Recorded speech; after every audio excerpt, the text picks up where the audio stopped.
3 دن کے پیاسے علی اصغر جب پیاس سے بے چین ہو کر بلبلانے لگے، اپنی ایڑیاں زمین پر رگڑنے لگے، تو ان کی بہن سیدہ سکینہ بنت حسین علیہ السلام سے اپنے بھائی کی پیاس دیکھی نہ گئی۔ ننھی معصوم شہزادی سکینہ خود بھی 3 دن کی پیاسی تھی، لیکن اپنے چھوٹے بھائی کی پیاس برداشت نہ کر سکی اور اپنے بابا امام حسین علیہ السلام کے پاس آئی اور آ کر عرض کرنے لگی، بابا جان، اب مجھ سے ننھے بھائی کی پیاس دیکھی نہیں جاتی۔ امام حسین علیہ السلام کی گود میں شیر خوار علی اصغر کو تھما دیا۔ امام حسین علیہ السلام بھی اپنے ننھے بیٹے کی پیاس کی شدت کو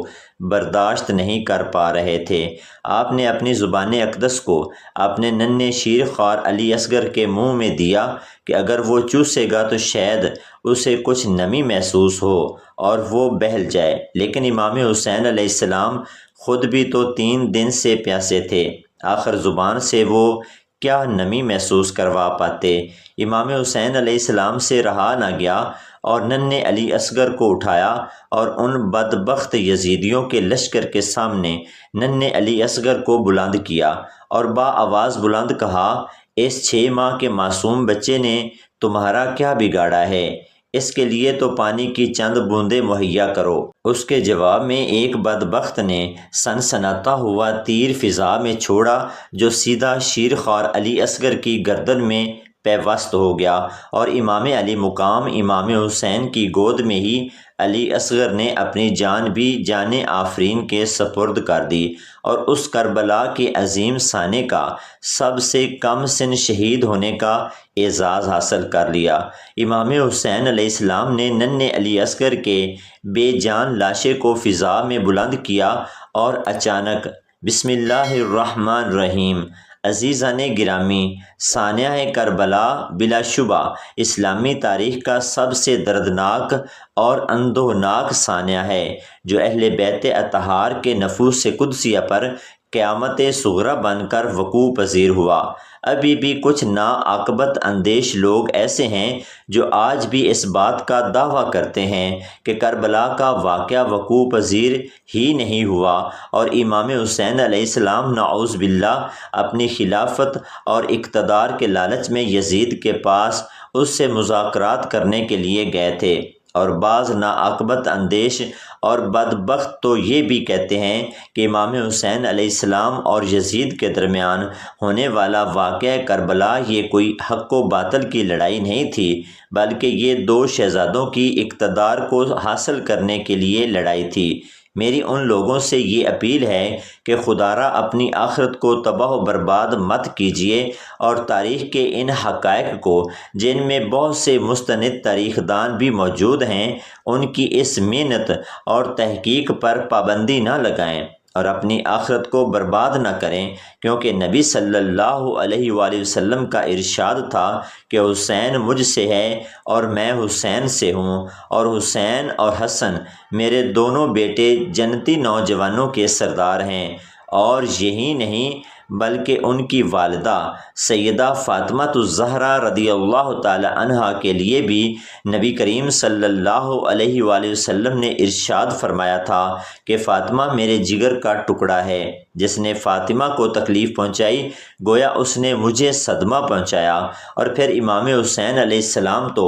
سیدہ فاطمہ الزہرا رضی اللہ تعالی عنہا کے فرزند ارجمند تھے۔ محترم ساتھیو، نبی کریم صلی اللہ علیہ وآلہ وسلم نے اور ان کے خاندان نے اسلام کی سربلندی کی خاطر جو صعوبتیں اور تکالیف برداشت کی وہ ان کی اپنی ذات کے لیے نہ تھی، وہ اپنی ذات کے انفرادی فائدے کے لیے کچھ نہیں کر رہے تھے، بلکہ وہ تو امت کی بھلائی کے لیے، امت کی کردار سازی کے لیے یہ سب کر رہے تھے۔ کیا نبی کریم صلی اللہ علیہ وآلہ وسلم چاہتے تو اپنے لیے گھر نہ بنا سکتے تھے؟ کیا نبی صلی اللہ علیہ وآلہ وسلم چاہتے تو اپنے گھر میں اناج کے ڈھیر نہ لگا سکتے تھے؟ آپ امام الانبیاء تھے، کیا امام حسین، امام حسن علیہ السلام اور ان کی اولاد نے اس دین اسلام کے سربلندی کی خاطر عیش و عشرت کو اور سہولیات کو پس پشت ڈال کر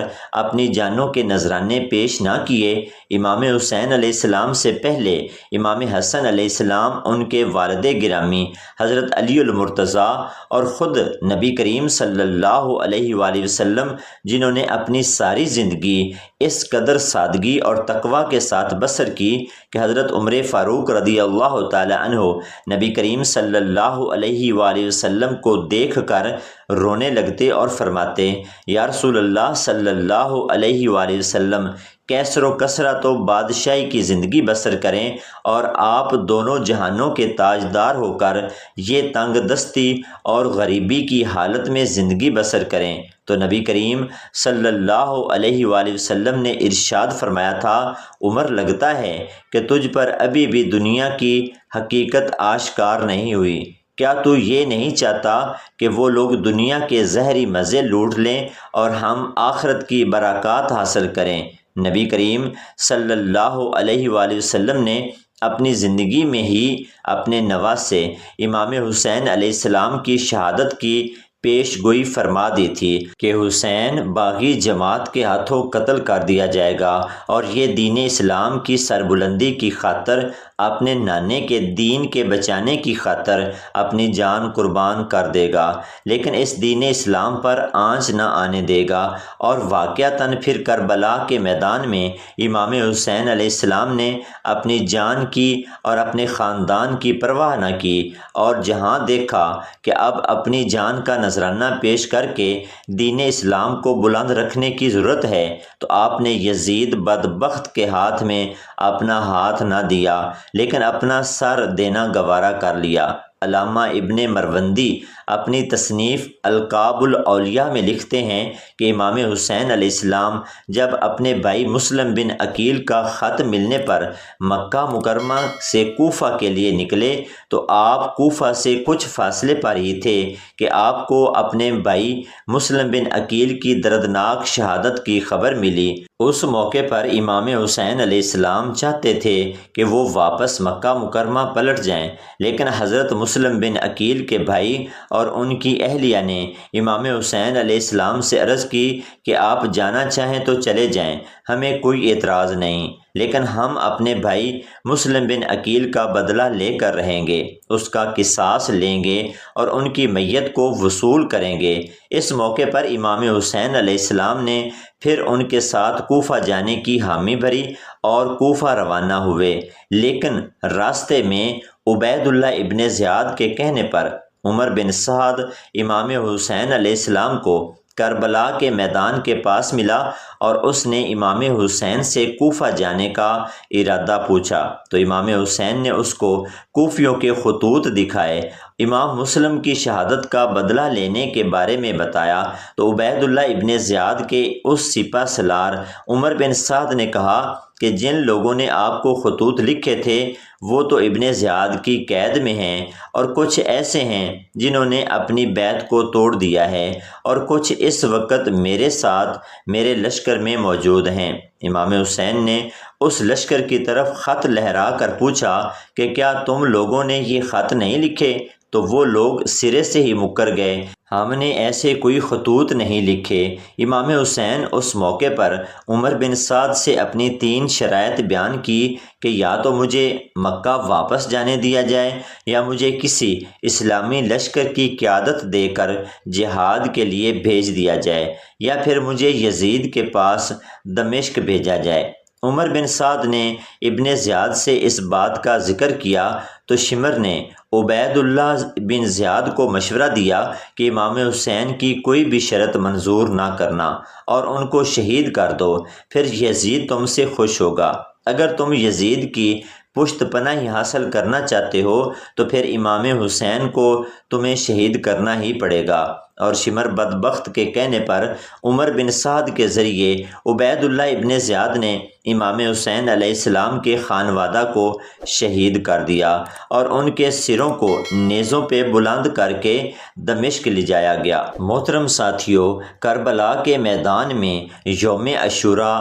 ظلم و ستم کی وہ داستان رقم کی گئی کہ جس کی مثال پوری دنیا میں نہیں ملتی کہ ایک نبی کا کلمہ پڑھنے والے اسی نبی کی اولاد پر تپتے ریگزار میں پانی کی بندش کر دیں۔ جب اہل بیت اطہار پر پانی کو بند کر دیا گیا تو ننھی سکینہ پیاس سے بلبلا اٹھی اور اپنے چھوٹے بھائی علی اصغر کی پیاس کو بھی برداشت نہ کر سکی اور اپنے چچا عباس علمدار کے پاس آئی اور ان سے عرض کی کہ چچا، ہم دونوں بہن بھائیوں کے لیے پانی کا بندوبست کر دیں، میرے لیے نہ صحیح میرے چھوٹے بھائی کے لیے پانی کی چند بوندیں لا دیں، کیونکہ وہ ایڑیاں رگڑ رگڑ کر رو رہا ہے۔ عباس علمدار نے اپنے بھائی امام حسین علیہ السلام کی طرف دیکھا تو امام حسین نے کہا کہ اے عباس، تم میرے بعد خیموں کے محافظ ہو، میں تمہیں نہیں بھیج سکتا۔ لیکن پھر عباس علمدار نے اصرار کیا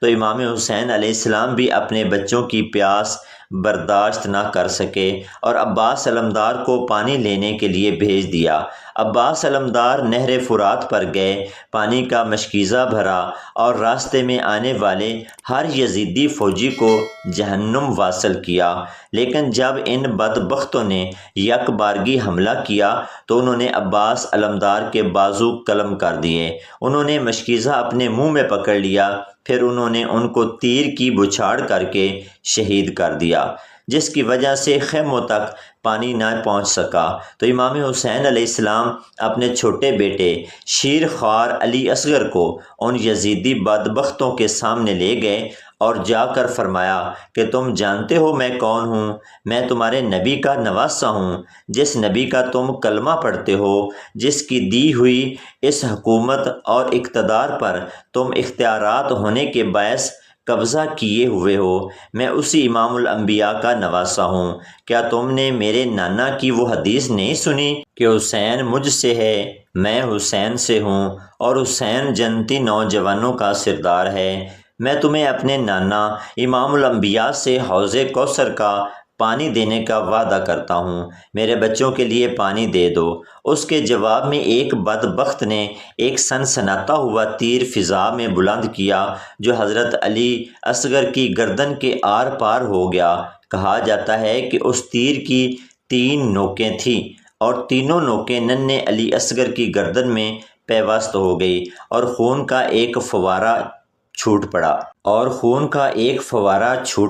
تو امام حسین علیہ السلام نے علی اصغر کے اس لاشے کو آسمان کی طرف بلند کیا اور اللہ تبارک و تعالیٰ کی بارگاہ میں عرض کی، یا میرے مولا، میں تیری رضا پر راضی ہوں، میرے مولا گواہ رہنا، میں تیری رضا پر راضی ہوں، تیری ہر آزمائش پر لبیک کہتا ہوں۔ یا میرے پروردگار، تو مجھے ثابت قدم رکھنا اور میری آزمائش سے سرخروئی نکالنا۔ اور بعض شیعہ روایات میں آتا ہے کہ امام حسین نے علی اصغر کے گلے میں پیوست تیر نکالا تو خون کا فوارہ پھوٹ پڑا تو امام حسین نے اس خون کو اپنے چلو میں لیا اور آسمان کی طرف اچھال دیا اور وہ خون واپس زمین پر نہ آیا۔ پھر امام حسین علیہ السلام ننھے علی اصغر کے بے جان لاشے کو خیموں میں لائے اور لا کر اپنی زوجہ ام رباب کے سپرد کر دیا اور کہا کہ تمہارا بیٹا کربلا کا سب سے کم سن شہید ہونے کا